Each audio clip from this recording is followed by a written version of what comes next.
नमस्कार दोस्तों, आप देख रहे हैं यूपी हिंदी न्यूज। चलिए नजर डालते हैं आज के मुख्य समाचारों पर। वीडियो शुरू करने से पहले वीडियो को लाइक और चैनल को सब्सक्राइब करना न भूलें।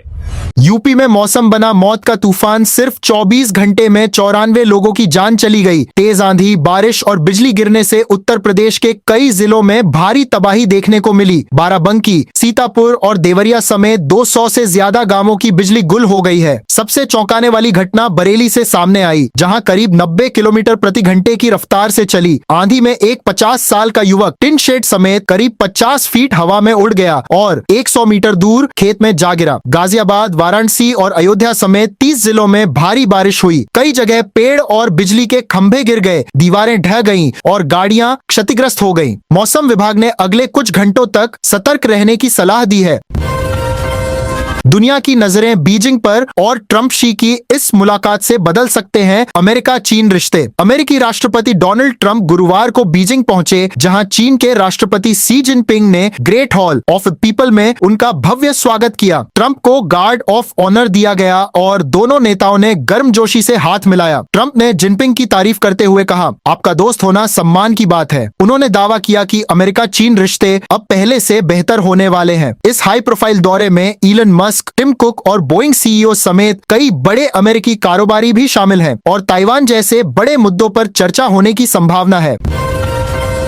कर्नाटक में हिजाब विवाद पर बड़ा यूटर्न। सरकार ने 2022 का फैसला वापस ले लिया है। अब कर्नाटक के स्कूल और कॉलेजों में छात्राओं को हिजाब पहनने की अनुमति होगी। इतना ही नहीं, नए आदेश में कलावा, रुद्राक्ष और जनेऊ जैसी धार्मिक पहचान वाली चीजों को भी मंजूरी दी गई है, लेकिन स्कूल के अनुशासन और नियमों के तहत। दरअसल साल 2022 में बीजेपी सरकार ने सरकारी प्री यूनिवर्सिटी कॉलेजों में सख्त यूनिफॉर्म नियम लागू किए थे। आदेश में कहा गया था कि ऐसे कपड़े नहीं पहने जा सकते जो समानता, एकता और सार्वजनिक व्यवस्था को प्रभावित करें। इसके बाद कई सरकारी कॉलेजों में हिजाब पहनकर क्लास में एंट्री पर रोक लग गई थी। समाजवादी पार्टी प्रमुख अखिलेश यादव के परिवार से बड़ी दुखद खबर। उनके भाई प्रतीक यादव का हार्ट अटैक से निधन हो गया। बताया जा रहा है कि 30 अप्रैल को लखनऊ एयरपोर्ट पर फ्लाइट से उतरने के दौरान प्रतीक यादव को अचानक सीने में तेज दर्द उठा और चक्कर आने के बाद वह गिर पड़े। उन्हें तुरंत मेडंता हॉस्पिटल ले जाया गया, जहां डॉक्टरों ने हार्ट अटैक की पुष्टि की थी। 13 दिन बाद दूसरा दिल का दौरा पड़ा, जो जानलेवा साबित हुआ। 13 मई की सुबह करीब 6 बजे प्रतीक को सिविल हॉस्पिटल ले जाया गया, लेकिन तब तक उनकी सांसें थम चुकी थीं। डॉक्टर उन्हें बचा नहीं सके। लखनऊ पहुंची चेन्नई सुपर किंग्स की टीम आईपीएल 2026 के अहम मुकाबले के लिए लखनऊ पहुंच चुकी है। 15 मई को इक्काना स्टेडियम में लखनऊ सुपर जायंट्स और सीएसके के बीच बड़ा मुकाबला खेला जाएगा, जिसे प्लेऑफ की रेस के लिहाज से बेहद अहम माना जा रहा है। टीम एयरपोर्ट से सीधे सुशांत गोल्फ सिटी स्थित होटल पहुंची, जहां खिलाड़ियों का पारंपरिक भारतीय अंदाज में स्वागत हुआ। कप्तान ऋतुराज गायकवाड़ सबसे पहले टीम बस से बाहर निकले। होटल के बाहर फैंस की भारी भीड़ खिलाड़ियों की एक झलक पाने के लिए जमा रही, लेकिन महेंद्र सिंह धोनी टीम के साथ नजर नहीं आए। सीएम योगी का बड़ा संदेश, अब मंत्री भी बस, मेट्रो और साइकिल से चलेंगे। योगी आदित्यनाथ ने मंत्रिमंडल विस्तार के बाद पहली बैठक में मंत्रियों को साफ निर्देश दिए कि जनता के सामने उदाहरण पेश करना होगा। सीएम ने कहा कि हर मंत्री सप्ताह में कम से कम एक दिन मेट्रो, बस, ई रिक्शा, कारपूलिंग या साइकिल का इस्तेमाल करे। इतना ही नहीं, इमरजेंसी को छोड़कर विदेशी यात्राओं से बचने और सरकारी दफ्तरों में बिजली की बचत पर भी जोर दिया गया। अब 50 से ज्यादा कर्मचारियों वाले दफ्तरों में 2 दिन वर्क फ्रॉम होम की सुविधा भी दी जाएगी। सीएम योगी ने निर्देश दिया कि एसी का तापमान 24 से 26 डिग्री के बीच रखा जाए और लिफ्ट का कम से कम इस्तेमाल हो। उन्होंने कहा कि मौजूदा वैश्विक परिस्थितियों में ईंधन बचाना सिर्फ आर्थिक जरूरत नहीं, बल्कि राष्ट्रीय जिम्मेदारी है।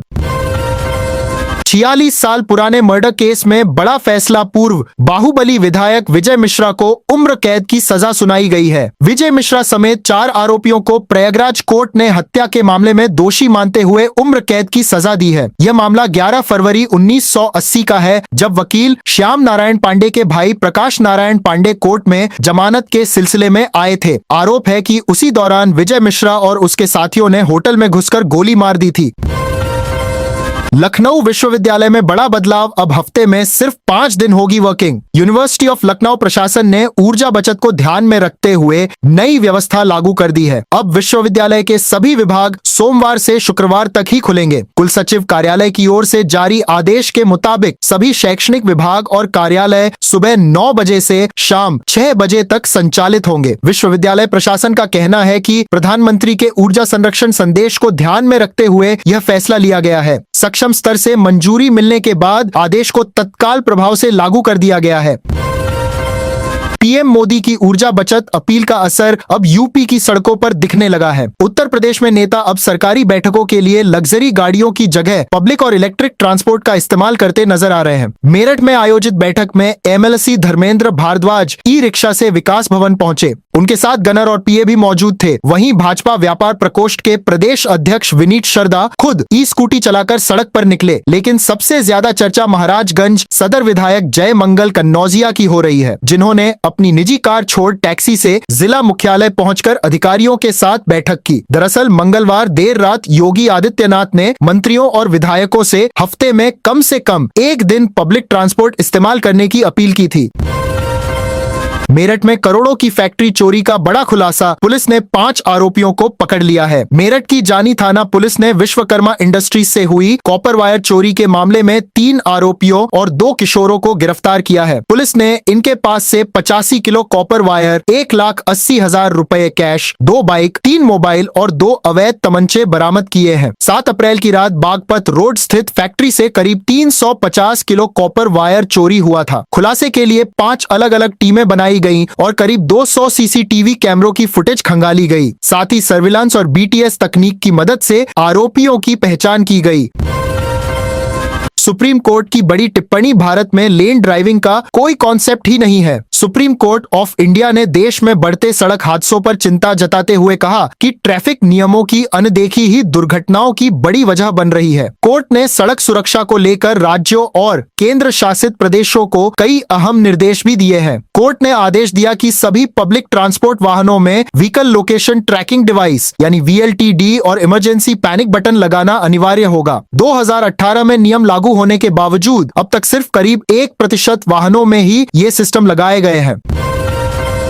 दिल्ली दौरे पर पंजाब के मुख्यमंत्री भगवंत मान और इस मुलाकात से पंजाब को मिल सकती है बड़ी सौगात। भगवंत मान ने आज दिल्ली में केंद्रीय सड़क परिवहन मंत्री नितिन गडकरी से मुलाकात की। बैठक के बाद मान ने बताया कि पंजाब ने CRIS फंड से 170 करोड़ रुपए की मांग की थी, लेकिन केंद्र की ओर से 400 करोड़ रुपए देने का वादा किया गया है। इसके साथ ही कई इंफ्रास्ट्रक्चर प्रोजेक्ट्स को भी मंजूरी मिली है। वहीं नीट पेपर लीक मामले पर उन्होंने केंद्र सरकार से सख्त कार्रवाई की मांग की और कहा कि इस मुद्दे को गंभीरता से लेना जरूरी है। शाम को उनकी केंद्रीय मंत्री शिवराज सिंह चौहान से भी मुलाकात होने वाली है।